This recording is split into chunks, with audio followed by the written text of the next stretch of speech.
Hello, good afternoon বন্ধুরা। ডিম মাখানি নাম তো তোমরা সবাই শুনেছো। আজকে এই রেসিপিটা আমি তোমাদের সাথে শেয়ার করব। অপূর্ব স্বাদের এই রেসিপিটা শেয়ার করছি তোমাদের সাথে। তোমরা যদি পুরো ভিডিওটা দেখো তাহলে দেখতে পারবে কত সহজ আর সুন্দর এটা বানানো, আর খেতেও সেই রকম অপূর্ব। তো চলো এই রেসিপিটা তোমাদের সাথে আজকে শেয়ার করি। তো স্কিপ করো না বন্ধুরা, পুরো ভিডিওটা দেখো। প্রথমে এর জন্য আমি ডিমটাকে সেদ্ধ করে নিয়েছি, নিয়ে খোসা ছাড়িয়ে রেখেছিলাম। তার মধ্যে নুন দিয়েছি, হলুদ দিয়েছি, আর একটু কাশ্মীরি লঙ্কার গুঁড়ো কালারের জন্য, আর উপর থেকে একটু তেল দিয়েছি, সর্ষের তেল। নিয়ে ভালো করে ডিমটাকে মাখিয়ে নিয়েছি সব কিছু দিয়ে। মাখিয়ে নিয়ে এইদিকে চলো আমি মশলাটা তৈরি করে নিই। একটুখানি ম্যারিনেট করে রেখেছি। আর এইদিকে একটা মিক্সির বাটির মধ্যে একটা বড় সাইজের পেঁয়াজকে 4 টুকরো করে দিয়েছি, 8 কোয়া রসুন দিয়েছি, 3টে কাঁচা লঙ্কা দিচ্ছি, হাফ টমেটো দিচ্ছি, আর হাফ কাজু, 8 থেকে 10টা হাফ কাজু এখানে দিয়ে একেবারে পেস্ট করে নেব। পেস্ট হয়ে গেছে।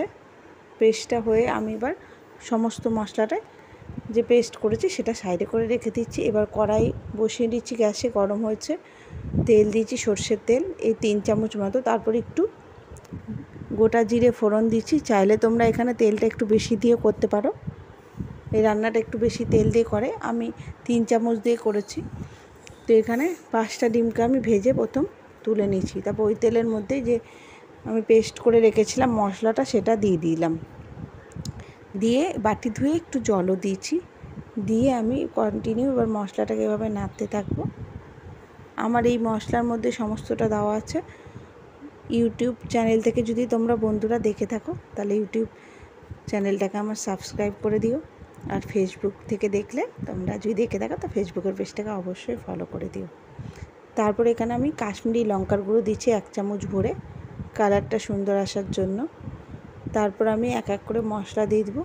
হলুদ গুঁড়ো দিয়েছি, তারপরে নুন দিয়েছি স্বাদ মতো, তারপরে আবার সব মাখিয়ে নিয়েছি নুন হলুদটা পেস্টটার সাথে। তারপরে আমি এখানে তোমার জিরে গুঁড়ো দিয়েছি আর ধনে গুঁড়ো দিয়েছি, দুটোই আমি 1 চামচ করে দিয়েছি। দিয়ে সামান্য একটু জল দেব, যেহেতু এটা গুঁড়ো পাউডার তলে ধরে যেতে পারে, তাহলে একটা কেমন গন্ধটা পোড়া পোড়া এসে যাবে, তার জন্য একটুখানি জল দিলে ঠিক ব্যালেন্স এসে যায়। দেখো আর মশলাটা সমস্ত মশলা কষানো হয়ে গেছে। এবার আমি জল দিয়ে দিচ্ছি। জলটা একটু কমই দেবে এখানে, এটা গায়ে মাখা হলেই বেশি ভালো লাগে। তারপরে যখন ঝোলটা ফুটে উঠেছে ওপর দিয়ে গরম মশলা দিয়েছি, আর একটু ধনেপাতা কুচনো দিয়েছি। দিয়ে আমি যখন ঝোল একটুখানি চিনি দিয়েছি অবশ্যই স্বাদটাকে সুন্দর করার জন্য। তারপরে এখানে ডিমগুলো যে ভেজে রেখেছিলাম সেগুলো দিয়ে দিয়েছি। হ্যাঁ, ডিমটা একটু হালকা করেই ভাজবে। আর সব শেষে আর একটু নুন দিয়েছিলাম। টাটা।